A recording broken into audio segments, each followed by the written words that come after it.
For decades, Americans believed in a simple deal: work hard, stay loyal, show up every day, and when you reach your 60s, you'll finally be able to rest. That deal is collapsing. Across the United States, older workers are being laid off at an alarming pace, not because they suddenly forgot how to do their jobs, not because they stopped producing value, but because they cost more. Because they're older. Because in boardrooms and budget meetings, experience has become expensive. And here's the part no one wants to say out loud. Many of them have no way to retire. This isn't a small shift in the labor market. It's a structural crack, forming under an entire generation. Picture this. You're 61 years old. You've worked for 35 years. You stayed with the same company through recessions, restructurings, leadership changes. You trained younger employees. You adapted to new software. You sacrificed weekends. You believed loyalty mattered. Then, one morning, you're called into a conference room. Restructuring, cost optimization, strategic realignment. Your position has been eliminated. Just like that, your income disappears. Now here's the problem. You're too young for Medicare. You're not at full Social Security age. Your 401k isn't big enough. And the job market doesn't want you. This is the new reality for millions of older Americans. For most of the 20th century, retirement followed a predictable path. Large employers offered pensions. Healthcare costs were manageable. Housing prices were aligned with wages. One income could support a family. If you worked long enough, the system rewarded you. But over the last 40 years, that foundation slowly eroded. Pensions were replaced by 401ks, shifting the risk from corporations to individuals. Instead of guaranteed income, workers were told to invest wisely. Hope the market performs. Don't retire during a downturn. At the same time, healthcare costs exploded. College tuitions soared. Housing in major metros became unaffordable. And wages? They didn't keep up. So now we have a generation entering their 60s, carrying mortgage debt, supporting adult children, sometimes even helping aging parents. They are the sandwich generation squeezed from both sides. And then the layoffs begin. When companies cut costs, higher salaries are often the first target. Older workers tend to earn more simply because they've been working longer. That makes them a line item executives can shrink quickly. Age discrimination is technically illegal under federal law, but proving it is almost impossible. Companies don't say, "You're too old." They say, "We're going in a different direction." And somehow that direction always seems younger. Resumes get filtered through software before a human even sees them. Gaps raise red flags. Long careers can be interpreted as overqualified. Gray hair becomes an invisible liability. Older applicants often send out hundreds of resumes with little response. Meanwhile, their savings start draining. Let's talk about the 60 to 65 danger zone. Medicare eligibility begins at 65, but many layoffs happen at 58, 59, 60, 61. That leaves years of expensive private insurance. Even with Affordable Care Act plans, premiums and deductibles can consume a massive share of income, especially for those managing chronic conditions. If they claim Social Security early at 62, their monthly benefit is permanently reduced for life. If they withdraw from retirement accounts early, they trigger taxes and reduce long-term security. There are no good options, only trade-offs. And the emotional toll is just as severe as the financial one. When you lose your job at 30, people say, "You'll bounce back." When you lose your job at 60, people quietly wonder if you're done. Work isn't just about money. It's identity, structure, purpose, social interaction. Suddenly that disappears. Many older workers report feelings of embarrassment, even shame. They don't want to tell friends. They don't want to update LinkedIn. They question their relevance in a workforce obsessed with innovation and youth culture. and the silence from employers is deafening. Weeks go by, months. Savings shrink. Confidence erodes. Some take part-time retail jobs. Others drive for ride-sharing platforms. Former managers become hourly workers with no benefits. Engineers deliver groceries. Office professionals piece together contract gigs. The gig economy doesn't care how old you are. It just pays less. This is not the retirement anyone imagined. Instead of slowing down by choice, many older Americans are scrambling to survive. And here's the bigger question. If millions of Americans in their 60s can't afford to retire and can't find stable full-time work, what does that say about the system itself? Because this isn't about a few unlucky individuals. It's a pattern that's accelerating. To understand how serious this is, you have to zoom out. America is aging. Every single day, thousands of baby boomers cross into their 60s. Life expectancy has increased. Medical advances have improved survival rates. On paper, that sounds like progress. But longevity without financial security becomes a burden instead of a blessing. For decades, policymakers assumed retirement would last maybe 10 to 15 years. Now, it can last 20, even 30 years. That means savings need to stretch further than ever before. Yet surveys consistently show a disturbing reality. A large percentage of Americans approaching retirement age have little to no retirement savings. Not less than ideal. Not slightly behind. Practically nothing. How did this happen? Part of it is wage stagnation. For many workers, especially in middle-income roles, pay barely kept pace with inflation over the last few decades. Raises felt symbolic. Meanwhile, essential costs, housing, healthcare, education surged. In cities like Miami and Phoenix, home prices have risen dramatically. Property taxes climbed. Insurance premiums followed. Even those who bought homes years ago are feeling pressure from rising carrying costs. For renters, it's worse. There's no ceiling on increases. A lease renewal can become a financial shock. Now combine that with a late career layoff. You don't just lose income, you lose leverage. Employers tend to favor younger workers for a few reasons, whether they admit it or not. Younger employees are often perceived as more adaptable, more tech-savvy, more energetic. They also cost less in salary and benefits. Health insurance premiums tend to be lower. Retirement contributions are smaller. From a spreadsheet perspective, replacing a 6-2-year-old employee earning $110,000 with a 3-2-year-old earning $70,000 looks efficient. From a human perspective, it's devastating. And let's talk about the myth of just learn new skills. Yes, continuous learning matters. Yes, adaptability is important. But upskilling at 60 while competing with digital natives who grew up online isn't a level playing field. Many older workers do take courses. They learn new software. They attend workshops. But age bias doesn't disappear because you completed an online certification. There's also the unspoken fear employers have. Will this person retire soon anyway? Ironically, the very people who can't afford to retire are often viewed as temporary hires. So they're stuck. Too young to retire comfortably. Too old to be seen as a long-term investment. This creates a dangerous feedback loop. The longer an older worker remains unemployed, the harder it becomes to re-enter. Resume gaps expand. Confidence shrinks. Savings decline. Some turn to early Social Security out of necessity. But claiming at 62 instead of full retirement age can reduce monthly benefits by as much as 25 to 30%. That reduction lasts for life. Imagine locking in lower income for the next 20 years because you were laid off at 61. That's not a choice. That's pressure. Healthcare makes everything more fragile. Until 65, private coverage can be brutally expensive. Even with subsidies, deductibles can run into thousands of dollars.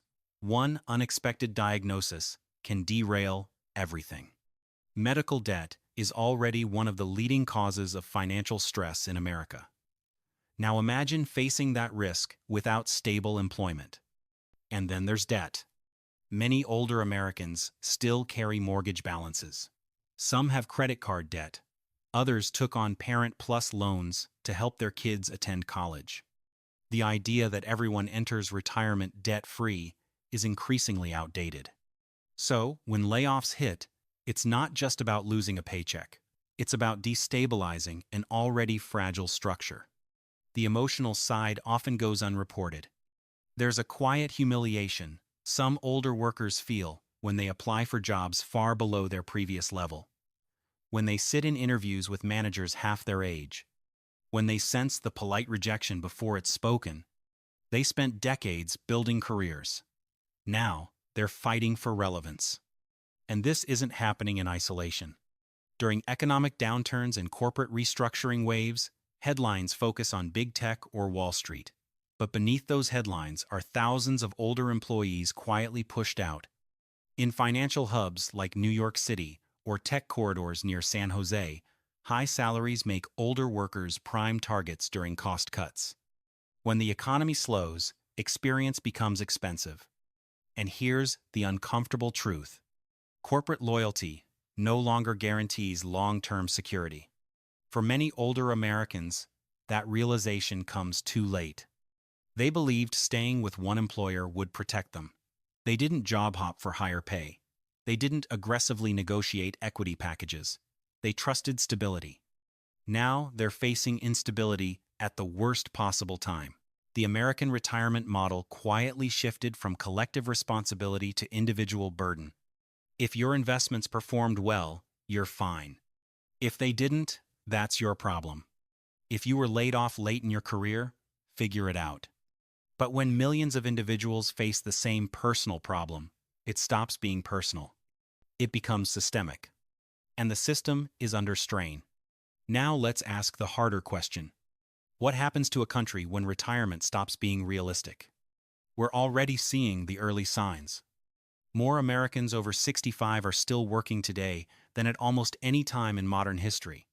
Some do it by choice. Many don't. Walk into big box stores. You'll see retirees working checkout lines. Visit warehouses. You'll find men in their late 60s lifting boxes. Scroll through rideshare apps. Many drivers have gray hair. This isn't always about staying active. It's about staying solvent. And the longer people are forced to work, the more the labor market compresses. Younger workers struggle to move up because older workers can't move out. Promotions slow. Wage growth tightens. It becomes generational pressure layered on top of economic pressure. Then there's Social Security. The program was designed in the 1930s when life expectancy was lower and retirement lasted fewer years. Today, it supports tens of millions of Americans. For many retirees, it represents the majority of their income. But Social Security was never meant to be the only pillar of retirement. It was designed as a supplement. Yet, for a growing number of older Americans, it's becoming the primary lifeline. And if benefits are claimed early because of layoffs, that lifeline shrinks permanently. Now imagine this happening on a national scale. Millions claiming reduced benefits. Millions draining 401 kits early. Millions delaying medical care because insurance is too expensive before Medicare. That has ripple effects. Consumer spending changes. Housing markets shift. Healthcare systems absorb unpaid bills. Families take on financial strain. The American middle class, once defined by stability, becomes increasingly fragile in its final decades. And here's something rarely discussed. Corporate America benefits from experience when it's convenient, but sheds it when margins tighten. Companies celebrate long-tenured employees at anniversary dinners. They highlight legacy in marketing campaigns. But when quarterly earnings disappoint, experience becomes overhead. In cities like Seattle and Boston, industries built on innovation still rely heavily on seasoned professionals. Yet during restructuring cycles, older workers often feel the sharpest cuts. It sends a message. You are valuable until you're expensive. This is not just an economic shift, it's cultural. American culture glorifies youth. Startups are founded by 2-0-somethings. Tech conferences celebrate disruption. Venture capital flows toward the new. There's nothing inherently wrong with that. Innovation drives progress. But a workforce that sidelines experience risks losing balance. Older workers bring pattern recognition, crisis memory, institutional knowledge. They've seen downturns before. They've navigated volatility. When those voices disappear, organizations may become faster but also more fragile. Still, the incentives are clear. Short-term profit, immediate cost savings, lean payroll, and in that equation, long-term employee stability rarely wins. For the individual caught in the middle, the experience feels isolating. Friends may assume you're close to retirement anyway. Family members may not understand the financial gap.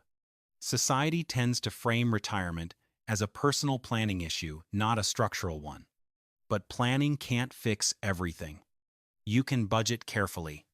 You can invest consistently. You can avoid lifestyle inflation. But you can't fully control a market crash right before retirement, a corporate restructuring, a health crisis, an industry disruption driven by automation or AI. The modern economy moves faster than retirement systems were built to handle. And that speed disproportionately harms workers near the end of their careers. Because at 30, you have time. At 40, you have runway. At 60, you have very little margin for error. That's what makes late career layoffs uniquely dangerous. There's also a psychological shift happening. For decades, retirement symbolized achievement. It was a milestone, a celebration. Now, for many, it feels like uncertainty. Instead of asking, "When do you plan to retire?" people ask, "Can you afford to?" That subtle change in language reveals everything. And as housing costs remain elevated in metro areas like Denver and Austin, even relocating to cheaper regions doesn't guarantee security. Property taxes, insurance premiums, and healthcare access still weigh heavily. Downsizing used to unlock equity. Today, high prices can make buying something smaller almost as expensive. So the traditional retirement playbook doesn't work the way it once did. And that leaves a growing number of older Americans in limbo. Working longer than expected, earning less than before, spending down savings faster than planned, all while being told this is simply the new normal. But normal for whom?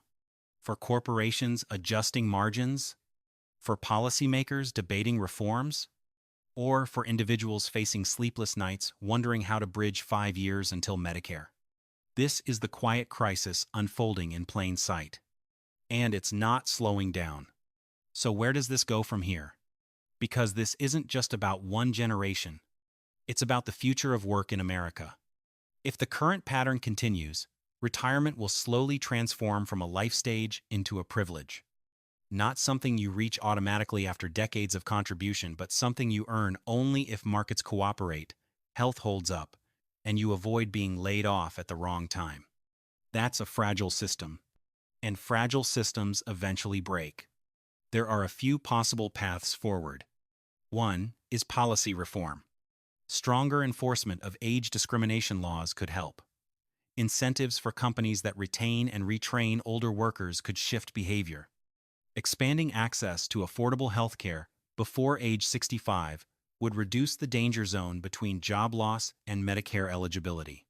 Some economists have proposed phased retirement models, allowing employees to reduce hours gradually instead of facing abrupt termination. That approach keeps experience inside organizations while giving workers income continuity. But policy moves slowly, and corporate layoffs move fast.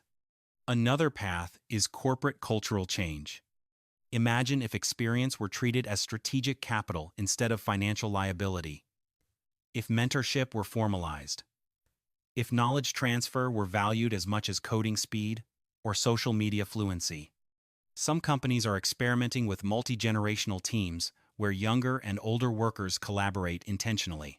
When it works, productivity rises and turnover falls. But those examples are still the exception, not the rule. The third path is personal adaptation. And this is where the message becomes uncomfortable. Workers in their 40s and 50s can no longer assume stability late in their careers. Skill development cannot stop at midlife. Financial planning cannot rely solely on optimistic market returns. Diversification matters. Emergency funds matter. Healthcare planning matters. Because the safety net is thinner than most people realize. But even personal responsibility has limits. You cannot budget your way out of systemic cost pressures. You cannot upskill your way out of structural age bias entirely. You cannot fully insulate yourself from macroeconomic shocks. That's why this conversation is bigger than individual discipline. It's about whether a society that depends on decades of labor will provide stability at the end of those decades. Right now, the answer feels uncertain. The narrative of the American dream promised upward mobility and eventual security. But for many older workers being laid off today, the dream feels deferred or quietly revoked. And here's the deeper risk. When older Americans lose faith in long-term stability, younger Americans notice. They see their parents struggling to retire. They see grandparents working past 70. They internalize the message that loyalty does not guarantee safety. That changes behavior. People job hop more. They prioritize short-term gains. They disengage emotionally from employers. They trust institutions less. And trust, once lost, is hard to rebuild. There's also a demographic reality looming. The workforce is aging overall. Birth rates are lower. Immigration patterns fluctuate. If experienced workers are pushed out too early, labor shortages could intensify in certain sectors. Industries like healthcare, education, manufacturing, and skilled trades already depend heavily on experienced professionals. Removing them without transition planning creates knowledge gaps that are difficult to fill. In places like Houston and Philadelphia, entire regional economies rely on seasoned workers in energy, healthcare systems, and infrastructure. Late career instability doesn't just affect individuals, it affects local economies. So the issue isn't abstract. It's practical. If millions cannot retire and cannot secure stable employment, economic volatility increases. More multi-generational households. More delayed medical treatment. More reliance on credit. More stress-related health outcomes. And stress has consequences not just financially, but socially. Communities built on stability begin to feel uncertain. The phrase golden years starts to sound like marketing instead of reality. But here's the final thought. This story is not about weakness. Older workers are not failing. They adapted to technological revolutions. They worked through recessions. They rebuilt after crises. They raised families during economic shifts. They carried companies through decades of change. The system shifted under them. And now the question is whether the system can shift again, this time toward balance. Because one day, if we're fortunate, we will all become older workers. And the way we treat this generation will shape the world we inherit when it's our turn. Will retirement remain a finish line? Or will it become a luxury only a few can reach? That answer is being written right now in layoff notices, in hiring decisions, in policy debates, and in quiet kitchen table conversations across America. Older workers aren't asking for extravagance. They're asking for dignity, for stability, for a chance to close the final chapter of their careers without fear. And whether America can deliver that will define not just this generation, but the future of work itself.